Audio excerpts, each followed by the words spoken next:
regard to the evolution of Homo sapiens, you have Charles Darwin in Science giving an explanation that it's because of the process of natural selection that the human beings have evolved.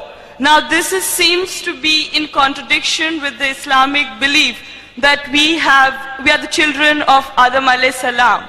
Now how can this be reconciled? It's a very important question. No lecture of mine on this topic of Quran modern science is complete without this question. I've given this talk in various places, in Canada, in USA, in UK, in Saudi. Never is this topic complete, never is the question answer complete without this important question of theory of evolution. Charles Darwin.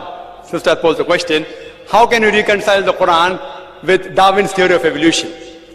Sister, I have not come across any book which says fact of evolution. All the books say theory of evolution.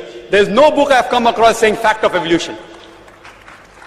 If you read the book by Charles Darwin, The Origin of Species, it says that Charles Darwin went on an island by the name of Calotropis on a ship named as HMS Beagle. And there he found birds pecking at niches. Depending upon the ecological niches they pecked, the beaks kept on becoming long and short. This observation was made in the same species, not in different species. Charles Darwin wrote a letter to his friend Thomas Thompson in 1861 saying, I do not believe in natural selection, the word that you used. I don't believe in theory of evolution because I've got any proof. I only believe in it because it helps me in classification of embryology, in morphology, in rudimentary organs. Charles Darwin himself said that there were missing links. He didn't agree with it. He himself said that there were missing links. Therefore, if I have to insult someone, that if you were present at Darwin's time, this theory would have been proved right, trying to insinuate that he looks like an ape. It's a joke we make. The reason that this theory, in most parts of the world, it is taught as good as fact. You know why? Even I was in school, I learned about Darwin's theory. And even today they are taught. You know what the reason is, sister? The reason is because that if you analyze the church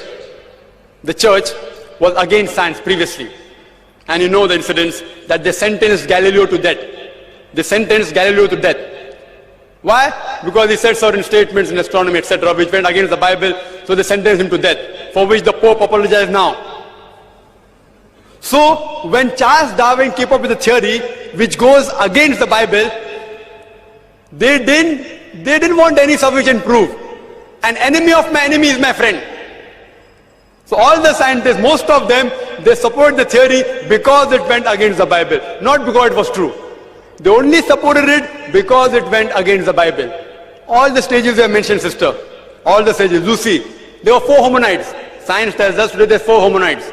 First is Lucy, along with its guide, the Australopithecus, which died about 3.5 million years, Ice Age.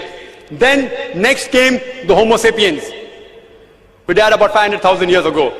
Then came the Neanderthal man, who died 100 to 40,000 years ago. Then came the 4th stage, the Cro-Magnon. There is no link at all between these stages.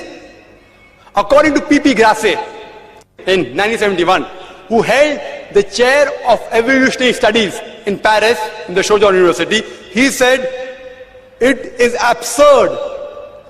We cannot say who are ancestors based on fossils. I can give you a list of hundreds of scientists and Nobel Prize winners who speak against Darwin's theory. Hundreds. If you know of Sir Albert Georgi, who got the Nobel Prize for inventing the vitamin C, he wrote a book, The Crazy Ape and Man, against Darwin's theory. Again, if you read Sir Fred Hoyle's works, he wrote several works against Darwin's theory. If you know about Rupert Stalbert, this person wrote a new theory of evolution against Darwin's theory. It's unthinkable. You cannot think that we are created from the apes. If you know of Sir Frank Salisbury, he was a biologist. He said it is illogical to believe in Darwin's theory. If you know about Whitemead, Sir Whitemead, he wrote a book against Darwin's theory. He was also a biologist. Several, you can give a list of hundreds. Today it is taught in the schools. Why? I told you. Media is in their hand. Otherwise, there's no proof at all. There are certain proofs at lower levels.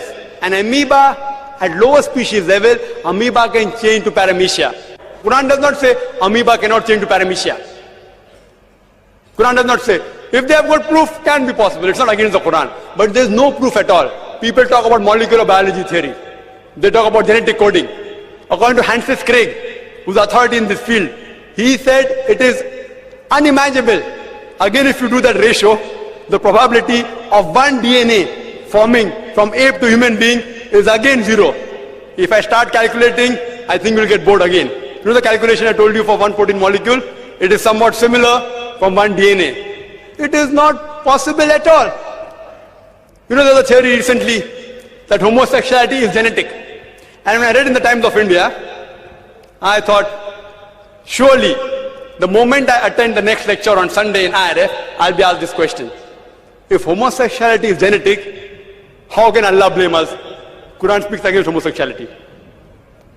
And I said that, see, this is a theory. Wait till it gets established. It's a theory. Don't comment on that. Within the matter of span of this few months, it was proved to be illogical. And the person who propounded this theory that homosexuality is genetic himself was an homosexual. Therefore I said, I'm going to give my talk on scientific facts, not on theories and assumptions. Darwin's theory has not been proven. We have not been created from ape. There are hundreds of scientists who speak against that, and Quran speaks against that also. Quran says the first man was Adam, peace be upon him. Inshallah, they'll discover it 100 years afterwards, or maybe 1,000 years afterwards. Today there is research showing that human beings have been created from one pair. Again, it's just a theory. It supports the Quranic verse that human beings have been created from one pair, male and female. It's just a theory. Therefore, I don't quote that in my talk. Inshallah, it will be established 50 years afterwards or 100 years afterwards. Then we'll know that Quran conciliates with this part. So far, it's not conflicting. It's not conflicting with established science at all. Hope that answers the question.